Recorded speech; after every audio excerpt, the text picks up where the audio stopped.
Benjamin Hart sat in his Manhattan loft, scrolling through the city news on his tablet, when multiple alerts caught his attention. Over the past week, several historic buildings in New York had mysteriously gone up in flames. Some fires had been extinguished quickly, others had left behind smoldering ruins and unanswered questions. The media was calling it a city fire phantom, speculating wildly about motives and culprits. Though initially just headlines, one particular story grabbed his attention: the disappearance of Eliza Vanderbilt, a renowned architect working on a major historic district restoration project. She had not been seen for 2 days, and her office showed no signs of forced entry. The timing could not be ignored. Benjamin leaned back in his chair, hands steepled, and considered the possibilities. These incidents were unlikely to be coincidental. A meticulous mind was behind both the fires and her disappearance. By late morning, Benjamin received a call from Captain Thorne of the NYPD. "Hard, we need your eyes on this," Thorne said. "We've got multiple arsons, but no leads that make sense. Now Eliza Vanderbilt is missing. We've hit a wall, and frankly, we think you might see something we're missing." Benjamin agreed to take the case, requesting full access to fire reports, surveillance footage, and witness statements. He knew from experience that patterns often reveal themselves in minutiae invisible to most investigators. His first step was a citywide survey, examining locations, timings, and the structural details of each burned building. Arriving at the first site, a centuries-old townhouse, Benjamin noted the subtle traces left behind: the angle at which flames had spread, unusual accelerants, and entry points not reported by fire investigators. Each mark, each leftover object told a story, silently guiding him toward the mind behind the crime. He also noticed odd consistencies. Each building was near a path used frequently by construction crews or maintenance teams, suggesting a calculated route. Interviewing nearby residents provided further insight. Many had seen delivery trucks at odd hours or noticed individuals acting strangely. Hart cataloged these observations, paying attention to inconsistencies, micro-expressions, and contradictions. Even those who claimed to see nothing unusual offered tiny cues: a pause in speech, a quick glance toward a street corner, a slight tremor in tone. By the end of the day, Benjamin had sketched an initial hypothesis: someone was targeting historical buildings not at random, but with a larger, concealed agenda. The disappearance of Eliza Vanderbilt was connected. Perhaps she had uncovered something the perpetrator wanted to keep secret. Benjamin's mind raced through possibilities, cross-referencing building layouts, past reports, and potential motives. Back at his loft, Benjamin reviewed the data meticulously. Surveillance footage revealed gaps where cameras had been tampered with, delivery logs indicated repeated visits by the same vehicle, and witness accounts, though inconsistent, formed a subtle but discernible pattern. Each fragment, each anomaly was a piece of a larger puzzle, a puzzle only an attentive observer could solve. By nightfall, Benjamin Hart had begun connecting the fires to Eliza's disappearance. The perpetrator was clever, patient, and precise. But as always, even the most meticulous criminal left traces, and Hart knew he would find them. The city slept, oblivious to the invisible game unfolding in its streets. And in his loft, Benjamin sipped his green tea, eyes scanning the glowing skyline, already predicting the next moves of a criminal mind that dared challenge him. Benjamin Hart arrived at the Vanderbilt residence in the Upper East Side, a grand brownstone that reflected both old wealth and modern sophistication. He was greeted by Julia Vanderbilt, Eliza's younger sister, whose expression revealed both anxiety and frustration. Her hands trembled slightly as she led him into the study, a room cluttered with architectural sketches, blueprints, and a half-empty teacup. "She's just vanished," Julia said, her voice trembling. "No note, no warning. One day she was at the office, the next, nothing. The police are doing their best, but they're stuck." Benjamin nodded, carefully observing her gestures and expressions. "I understand," he said. "I'll need to ask you some questions about her routine, any recent meetings, and anyone she might have had disagreements with." He began with the obvious: Eliza's work. She was deeply involved in restoring a historic Manhattan district, a project that attracted both admiration and envy. Banjamin noticed the tension in Julia's hands as she mentioned a wealthy investor who had opposed some of Eliza's renovation plans. It was a small detail, but to Hard, every subtle cue mattered. Next, he spoke to Eliza's assistant, Mark Hayes, a meticulous young man with a habit of fidgeting when lying or hiding information. Mark recounted that in the days leading up to her disappearance, Eliza had been unusually stressed. She'd mentioned strange encounters, people watching her, unexpected deliveries, and unexplained phone calls. Nothing had seemed serious enough to alert authorities, yet Banjamin sensed a pattern: someone was trying to intimidate her, or at least unsettle her, without leaving obvious traces. Banjamin then reviewed Eliza's office. The room appeared undisturbed at first glance, but his trained eye noticed small inconsistencies. A coffee cup slightly out of place, faint fingerprints on a blueprint that didn't belong to her, and a chair that had been moved subtly. Each anomaly suggested either a hasty search or a staged environment meant to obscure the real movements of a person or object. He also gathered digital evidence, emails, calendar entries, and building security logs. There were encrypted communications he couldn't immediately access, and GPS traces showing her movement patterns, some of which didn't align with her known routine. These deviations hinted at either surveillance or coercion, possibly both. Banjamin's mind raced as he pieced together the human and digital puzzle. Every person he interviewed, every document he examined, suggested multiple layers of influence: professional rivalry, financial interests, and perhaps something more sinister. The fires, Eliza's disappearance, and these subtle threats were not isolated, they were strands of a single, complex web. By late evening, Hard had a preliminary psychological profile of the likely perpetrator. He was intelligent, meticulous, and confident, someone who could manipulate environments and people without raising immediate suspicion. Banjamin's instincts told him that this individual had intimate knowledge of both the city and Eliza's personal and professional life. Before leaving the Vanderbilt residence, Banjamin looked at a family portrait on the wall, noticing how tightly Eliza held a rolled blueprint in her hands. That small, unremarkable detail resonated with him. The target wasn't just a person, it was her work, her legacy, and perhaps the secrets embedded in her research and architectural plans. Walking back through the quiet streets of Manhattan, Banjamin reflected on the complexity of the case. The disappearance was just the beginning. Someone was orchestrating events in the shadows, and he would need every ounce of observation, deduction, and patience to uncover the truth. The city seemed calm, yet beneath its surface, danger and intrigue pulsed like a hidden heartbeat, waiting for a mind like his to trace it. Banjamin Hard stood in the charred remains of the third historic building to catch fire in Manhattan. The smoke had long since dissipated, leaving behind a skeletal framework of blackened beams and warped stone. Most investigators had deemed the fire accidental, caused by faulty wiring, but Hard's eyes saw patterns that were invisible to the untrained observer. He crouched, examining the remnants of the entrance. The burn marks followed a precise path, as if someone had intentionally guided the fire along a predetermined route. He noted chemical residues, subtle scratches on the floor, and the angles of melted metal.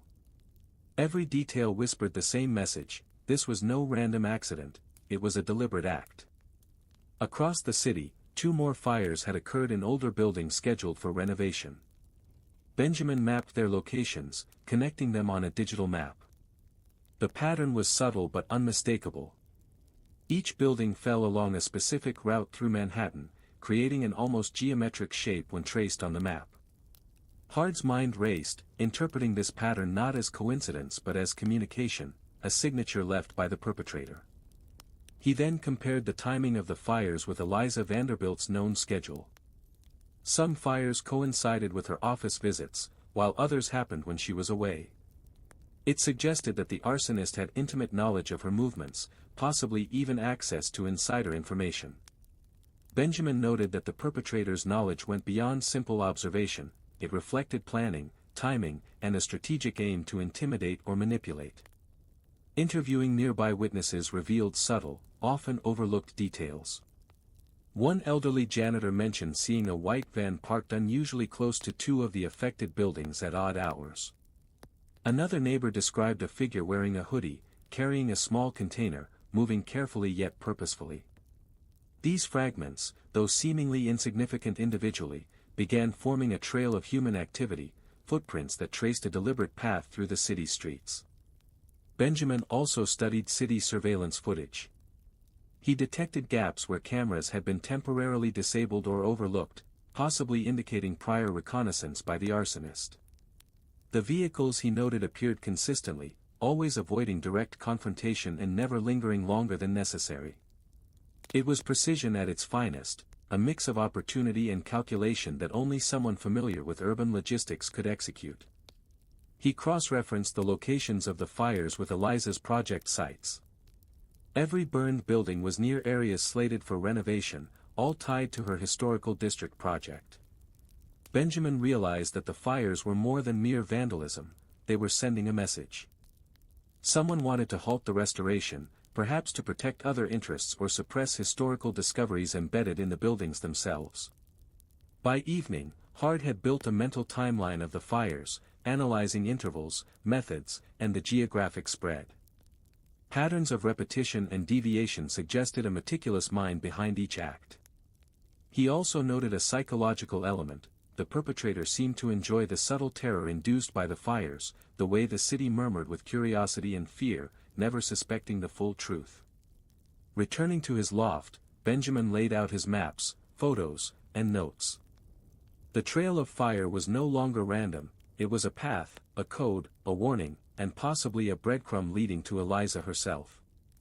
Hard understood that to solve the case, he would need to trace the arsonist's mind, anticipate the next strike, and uncover the connection between the fires and the vanished architect. The city's flames were not just destruction, they were clues, and he would read them like a map. Banjamin Hard spent the morning walking the streets surrounding the sites of the recent fires. His eyes scanned every detail, alleyways, fire escapes, streetlights, and shop windows. Even the smallest irregularity could reveal crucial information about the arsonist's movements. Hard knew that in chaotic environments, people often overlooked subtle behavioral patterns he could read effortlessly. His first stop was a small cafe near one of the burned buildings. He approached the barista, a young man with jittery hands and an uneasy glance. Banjamin asked casually about unusual customers in the past week. The barista hesitated, then mentioned a man in a dark hoodie who had lingered near the cafe multiple times, asking oddly specific questions about delivery schedules and alley access. Hard's eyes narrowed. The man had been observing city logistics, not just the buildings. Next, he interviewed a local shop owner whose storefront had narrowly escaped the flames. She recalled a van parked outside at odd hours, its engine running, with someone frequently stepping out to check a device, a timer, perhaps. Though the description was vague, Banjamin noted the vehicle's color, shape, and repeated appearances. It was a consistent thread weaving through the chaos. Banjamin also spoke with residents in nearby apartments. One elderly man mentioned hearing faint mechanical clicks at night, almost like a timing device being set. Another neighbor remembered a shadow moving swiftly across rooftops on the night of a fire. Hard catalogued every observation, no matter how minor. Patterns emerged from apparent randomness, and he knew the perpetrator had made at least one mistake in leaving these traces. Later, Banjamin reviewed all collected surveillance footage in his loft. Most frames appeared unremarkable at first glance, but he focused on micro-movements, a hooded figure crossing streets at unusual times, subtle manipulations near fire escapes, and repeated vehicle sightings. Using timestamps and cross-referencing witness reports, he began constructing a mental map of the suspect's route and daily habits. Among the witnesses, one name stood out, a city maintenance worker who had access to many of the alleys and rooftops. His statements were oddly vague, sometimes contradicting earlier accounts. Banjamin sensed hesitation, perhaps concealment, or maybe fear. Such behavior indicated insider knowledge, or even complicity. By evening, Banjamin had identified 3 potential suspects, each with the ability and opportunity to commit the arsons. One was a disgruntled contractor opposed to Eliza's restoration project, another a small-time criminal hired for intimidation, and the third, most elusive, a figure whose movements suggested both technical knowledge and a personal vendetta. Banjamin reflected on the psychological profile he had begun forming. The arsonist was intelligent, precise, and patient, someone who could anticipate reactions and cover tracks while still leaving minimal clues. Yet even meticulous criminals left imperfections, and Hard was determined to find them. Before leaving the district, he retraced the suspects' likely paths, noting every possible hiding place and escape route. He imagined each suspect's mindset, testing their potential decisions against the evidence. Patterns became predictions, predictions became strategy, and strategy became a plan for confrontation. Returning to his loft, Banjamin reviewed the collected data once more. The fires were no longer isolated incidents, they were messages, threats, and breadcrumbs leading toward the truth. And somewhere in the city, the missing architect waited, a key piece of the puzzle still hidden. Banjamin Hard knew that uncovering her location and identifying the true mastermind behind the arsons would require both patience and a profound understanding of human behavior. Back in his loft, Banjamin Hard turned his attention to the digital side of the investigation. The streets of Manhattan were a labyrinth of shadows and smoke, but online, the traces were just as telling, if one knew how to read them. He began with Eliza Vanderbilt's recent communications, emails, messages, and encrypted files from her laptop and mobile devices. The first anomaly appeared immediately. Several emails, sent in the days before her disappearance, contained unusual attachments, encrypted blueprints, partial schedules, and snippets of restoration plans. They were addressed to unknown recipients. Banjamin carefully traced the digital signatures and server routes, noting locations that did not correspond to any of Eliza's regular contacts. Someone had been intercepting or redirecting her information. Next, he examined social media activity. Eliza's accounts were normal on the surface, but metadata revealed odd patterns. Certain friends were removed abruptly, posts were viewed by accounts with no visible history, and comments had been subtly altered. It indicated a watchful presence manipulating digital footprints to obscure the perpetrator's identity. Banjamin's mind raced as he pieced together the potential chain of control, who had access to these accounts, who could manipulate them, and why. Banjamin then cross-referenced city surveillance data with digital logs. GPS pings from Eliza's phone suggested unusual movements, including stops at locations unrelated to her known routines. Some of these stops coincided with the times and locations of the fires, indicating either forced detours or surveillance. This added a chilling layer. The arsonist not only sought to intimidate but possibly to direct her movements without her knowledge.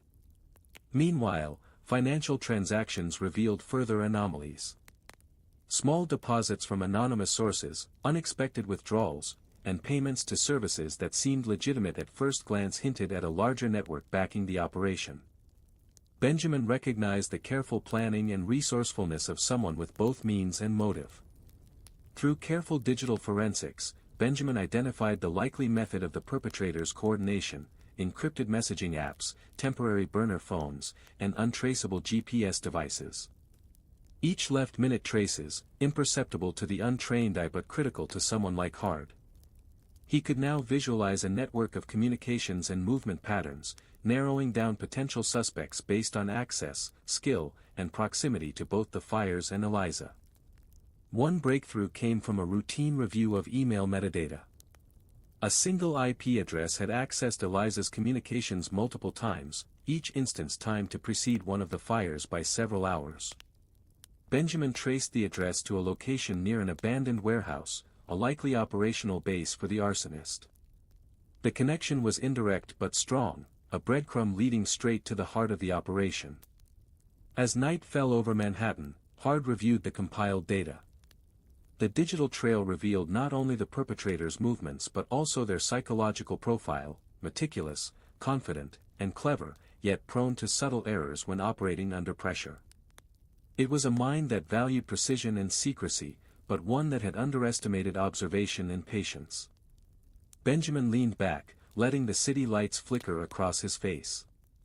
Every click, every log, every digital anomaly was now part of a larger map. He could almost predict the next move, anticipate the next strike, and, most importantly, locate Eliza Vanderbilt before further harm could be done. The online world, full of hidden patterns, had become a crucial battlefield in a case that spanned both physical streets and invisible networks.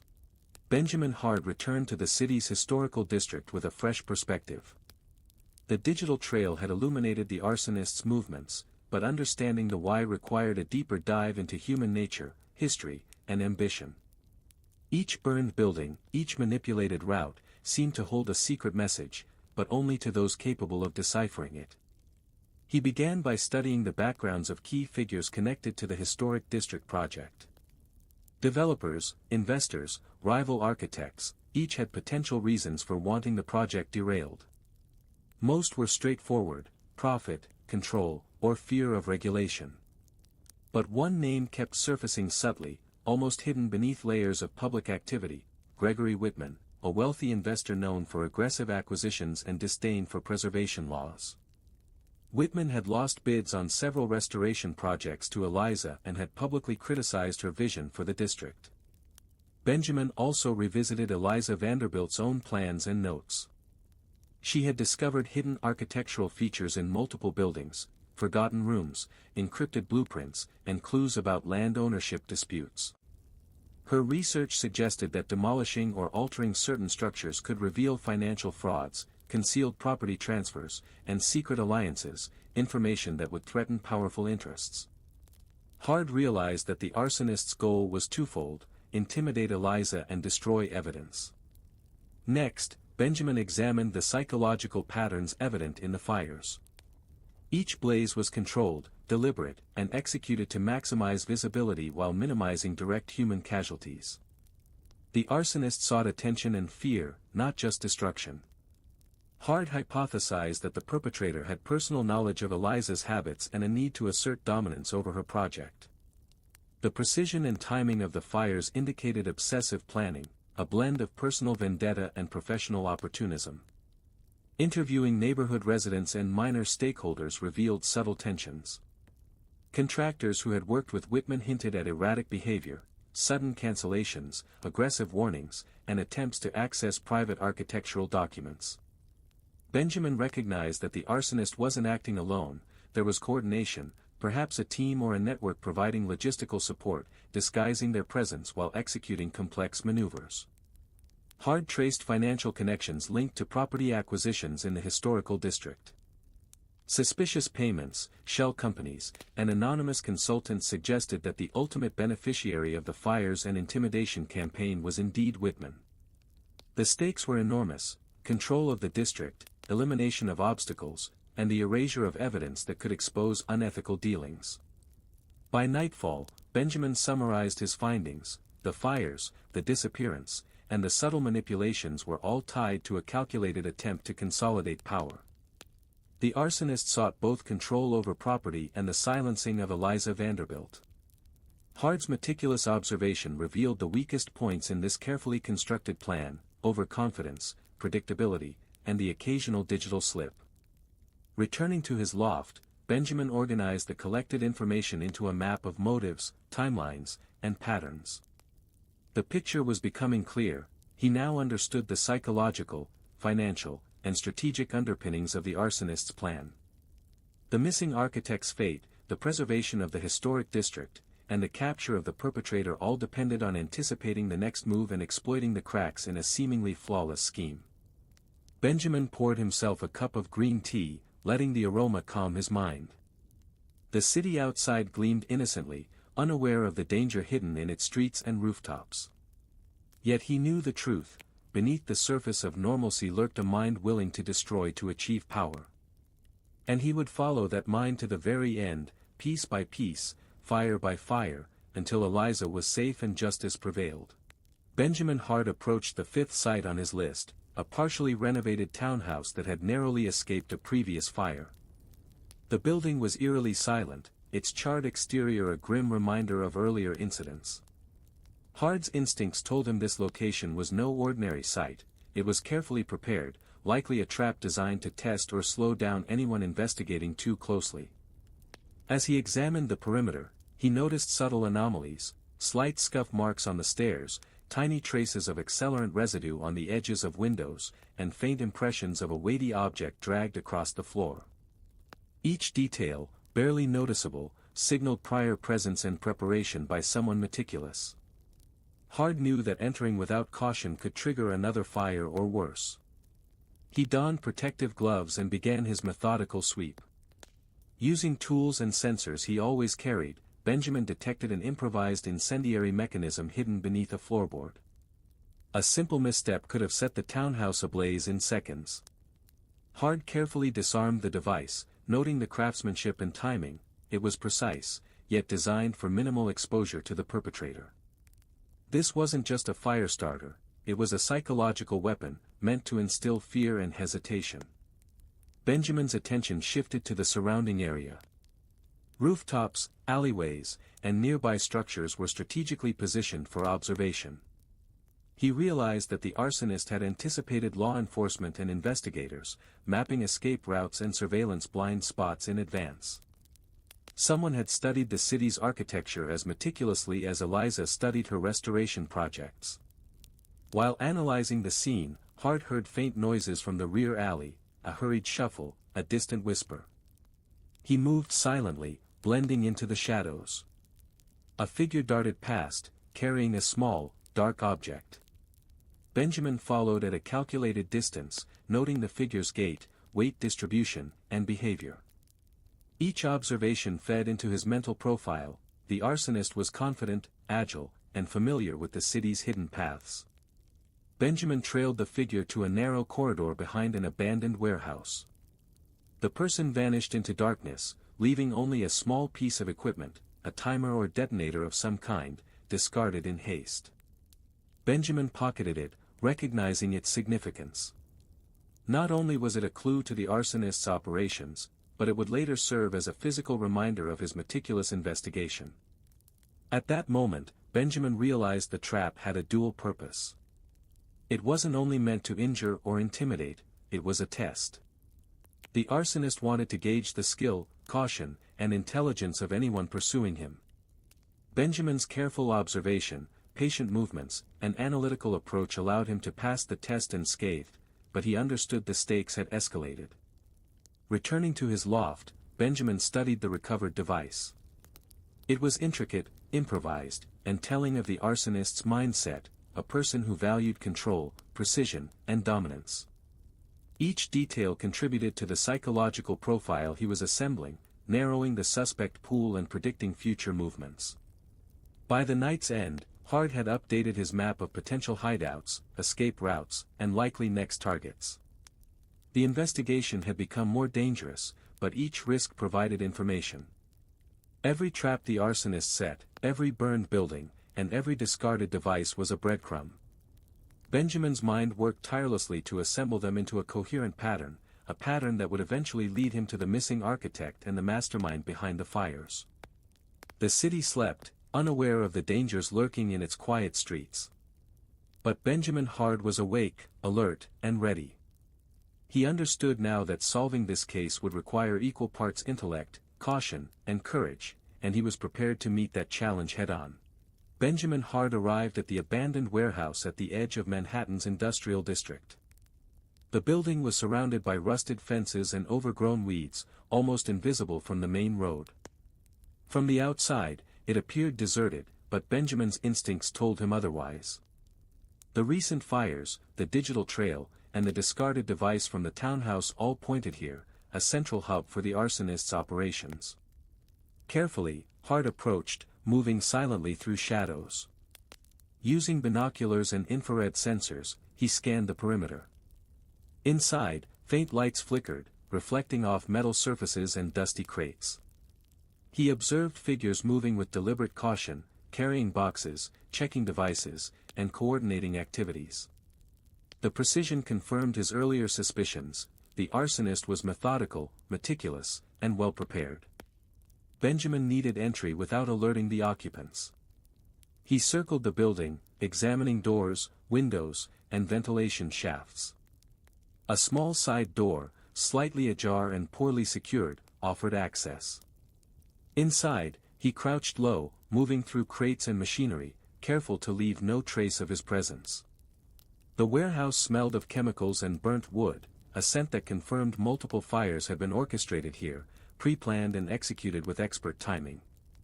Hidden in a corner, Hard spotted Eliza Vanderbilt. She was restrained but unharmed, carefully observing her surroundings, mentally analyzing the situation. Banjamin quickly assessed her condition and the room. The arsonist had left her under guard, using the location as a secure but controlled environment, both to intimidate and to manipulate. Before moving to free her, Banjamin studied the arsonist's setup, maps of the city with routes marked, notes about the timing of fires, and scattered devices used for ignition. He noted a pattern: every device was interconnected, capable of remote detonation or monitoring. The complexity revealed a mind obsessed with control, one who had underestimated the sharpness of his pursuer. Banjamin then orchestrated a quiet distraction. Using a small, carefully thrown object, he triggered a minor alarm on the opposite side of the warehouse. Guards immediately shifted their attention, and Banjamin slipped into the shadows, quickly cutting Eliza's restraints. She moved silently, guided by his instructions, aware that any sudden move could alert the arsonist. As they navigated through the warehouse, Banjamin retrieved a small mechanical component, a leftover piece of a device used to coordinate the fires. He recognized its significance, a tangible piece of evidence and a symbolic trophy marking a key breakthrough in the investigation.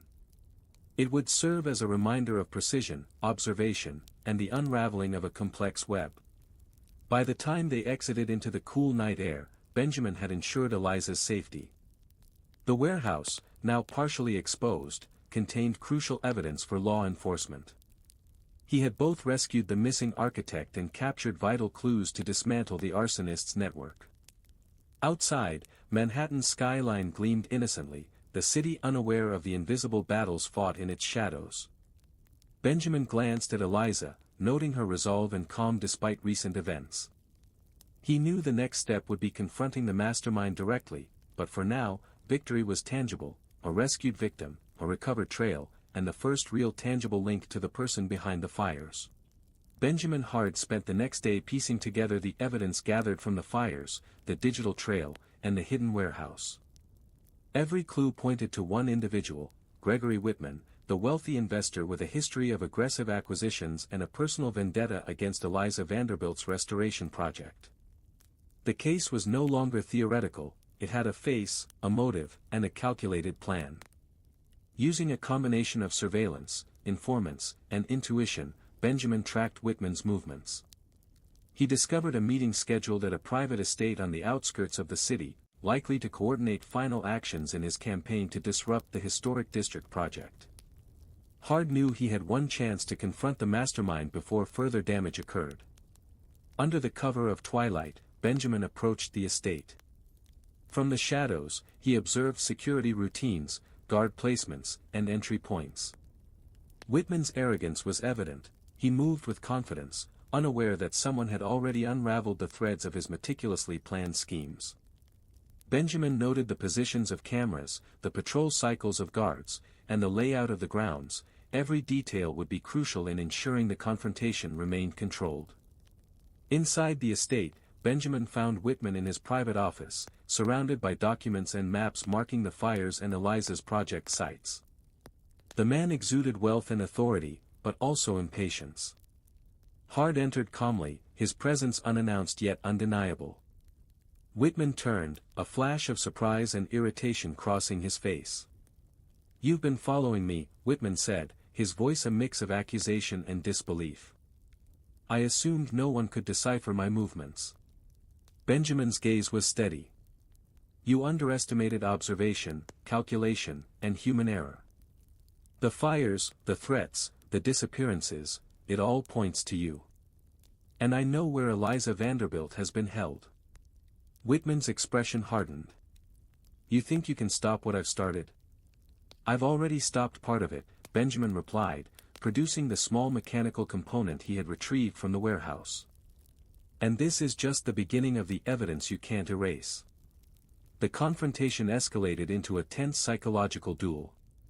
Whitman tried to manipulate, intimidate, and deflect blame, but Banjamin remained unshaken, countering each argument with logic, observation, and undeniable evidence. He revealed the patterns, the digital traces, the eyewitness accounts, and the physical evidence connecting Whitman directly to the fires and the attempted intimidation of Eliza. As the realization settled in, Whitman's composure cracked. He made a futile attempt to escape, but Banjamin had anticipated every move. Law enforcement, coordinated discreetly by Hard, arrived to detain Whitman, who was finally confronted with the consequences of his actions. The mastermind's plan, intricate and bold, unraveled under the weight of observation, deduction, and careful preparation. By the time the authorities led Whitman away, Banjamin had ensured that all evidence, both physical and digital, would secure his conviction. The fires had been prevented, the historic district protected, and the missing architect returned to safety. As he watched Whitman being escorted into custody, Banjamin reflected on the meticulousness required to unravel such a scheme. Every detail mattered, every small observation could tip the balance, and every calculated risk needed careful consideration. In this city, shadows often hid dangerous intentions, but so did careful observation illuminate them. The city's skyline glimmered under the early morning sun, a stark contrast to the chaos that had gripped Manhattan over the past weeks. Banjamin Hard returned to his loft, a sense of quiet accomplishment settling over him. The fires had been stopped, the missing architect, Eliza Vanderbilt, was safe, and Gregory Whitman was in custody, facing charges that would ensure he could no longer threaten the city's historic treasures. Banjamin reviewed the case files one last time. Surveillance footage, eyewitness statements, digital logs, and physical evidence all confirmed the chain of events. Whitman had orchestrated the fires, manipulated communications, and abducted Eliza to intimidate her and gain control over the historic district project. Every detail, from the placement of incendiary devices to the timing of the fires, had been meticulously planned, but ultimately, flawed. Hard's patience, observation, and analytical skills had identified the weak points in the plan, leading to its unraveling. Eliza had returned to her work, more determined than ever to preserve the city's architectural legacy. She expressed gratitude to Hard, acknowledging that his intervention had not only saved her but also prevented irreparable damage to countless historic sites. Banjamin, however, remained characteristically composed, noting only that the work of investigation was never truly over. Patterns, motives, and human nature constantly required observation and understanding. In his loft, Banjamin prepared his green tea and reflected on the investigation. Each case left a mark, a lesson, and sometimes a small token of victory. From the townhouse trap, he had recovered a mechanical component, part of the arsonist's ignition devices. To anyone else, it might have seemed insignificant, but to Hard, it was a tangible symbol of the investigation's success. Carefully cleaning it, he added the device to his growing collection of investigative trophies, objects that reminded him of solved puzzles, rescued victims, and the precision required in the art of deduction. He placed the small device on a shelf, alongside a variety of tokens from past cases, a worn pocket watch, a faded key, and a broken lockpick, all silent witnesses to challenges met and mysteries unraveled. Each item held a story, and this newest addition would always signify the case of the Manhattan fires and the missing architect. Banjamin then returned to his panoramic window, looking out at the city. Manhattan moved on, oblivious to the invisible battles that had played out in its streets and alleys. But to him, the city was a living map of human behavior, motives, and choices. The fires, the abduction, the confrontation, all of it was a reminder that danger often hid in plain sight, and vigilance, patience, and analysis were the keys to uncovering truth. As the day began, Banjamin Hard sipped his tea and contemplated the next mystery waiting in the shadows. The city would always offer new puzzles, new challenges, and new opportunities to test his skills.